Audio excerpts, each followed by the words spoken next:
गांव के कोने में स्थित पुराने घर में अंजलि अपने पति राजेश और बेटी रिया के साथ रहने आई थी। घर काफी पुराना था और लोगों ने उसे लेकर कई कहानियां सुनी थीं, लेकिन अंजलि ने इन बातों को कभी गंभीरता से नहीं लिया। एक दिन रिया खेलते खेलते घर के तहखाने में चली गई और उसे वहां एक पुरानी में धूल से भरी गुड़िया मिली।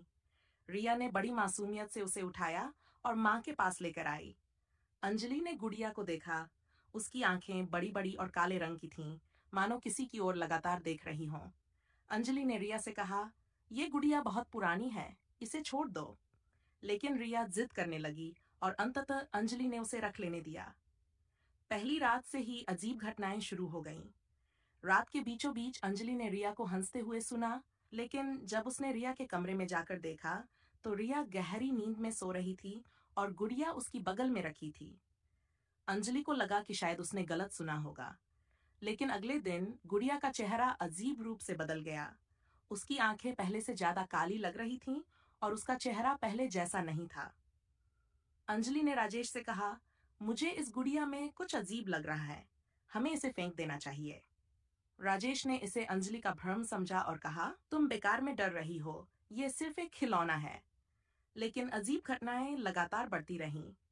रिया रात को नींद में बातें करती और कहती, माँ, वो मुझे देख रही है, वो मुझसे बातें करती है। अंजलि का डर अब बढ़ने लगा था। एक रात जब पूरा घर अंधेरे में डूबा था, अंजलि ने गुड़िया को सीढ़ियों पर बैठे देखा। गुड़िया की आंखें उसकी तरफ घूर रही थीं और उसके होंठों पर एक हल्की मुस्कान थी, मानो किसी रहस्य को छुपा रही हो। अंजलि ने हिम्मत जुटाई और गुड़िया को उठाकर बाहर फेंक दिया। लेकिन अगली सुबह गुड़िया फिर रिया के बिस्तर पर मिली। इस बार उसके हाथ में एक छोटा सा कागज था जिस पर लिखा था, तुम मुझसे बच नहीं सकती।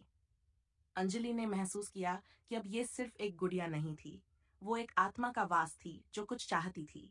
उसने गांव के बुजुर्गों से पूछा तो पता चला कि वर्षों पहले एक लड़की इस घर में रह चुकी थी, जिसे लोगों ने चुड़ैल मानकर जला दिया था।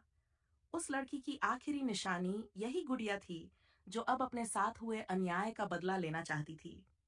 अंजलि ने तुरंत एक तांत्रिक को बुलाया, जिसने बताया कि गुड़िया को जलाना ही एकमात्र रास्ता है।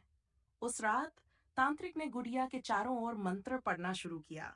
जैसे जैसे मंत्र के बोल तेज होते गए, गुड़िया की आंखों से खून की बूंदें टपकने लगीं। अचानक कमरे में एक जोरदार चीख गूंज उठी, तुम मुझसे नहीं बच पाओगे। अंजलि ने देखा कि गुड़िया के अंदर से एक धुंधली आकृति बाहर निकल रही थी। तांत्रिक ने पूरी शक्ति से आखिरी मंत्र पढ़ा और एक पल में गुड़िया जलकर राख हो गई। लेकिन उस चीख की गूंज अंजलि के कानों में हमेशा के लिए बस गई। रात के सन्नाटे में अंजलि को अब भी कभी कभी